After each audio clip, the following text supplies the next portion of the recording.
আজকের যারা পিয়ারের বিরোধিতা করছেন, আগামী দিনে আল্লাহ তাআলা ঘোষণা দিয়ে দিয়েছেন, ইয়াকুম ইশরুনা সাবিরুন ইয়াগলিবুন মিআতাইন। লড়াইয়ের সঠিক তারা রশিদ।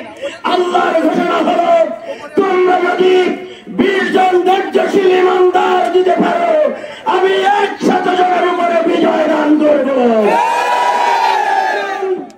আল্লাহ সুবহানাহু ওয়া তাআলা আরো ঘোষণা দিয়েছেন, তোমরা যদি 100 জন কর্মী উপহার দিতে পারো, ধৈর্যশীল এবং ইমানদার 1000 উপরে আমি তোমাদের বিজয় দান করব। আজকে আমাদেরকে বুথ ভিত্তিক 20 জনের কমিটি উপহার দিয়েন, কেন্দ্র ভিত্তিক 400 জনের তালিকা উপহার দিয়েন, কমিটি উপহার দিয়ে প্রতিটা কেন্দ্রে আমরা দুর্ভেদ্য ঘাঁটিতে পরিণত করতে চাই। সাহায্য পাওয়ার জন্য আমাদেরকে এই কর্মসূচি বাস্তবায়ন করতে হবে। রাজি আছি? বলতে চাই, আল্লাহ তাআলা ঘোষণা দিয়েছেন, আগামী দিনের নেতৃত্ব কাদের হাতে দিবেন।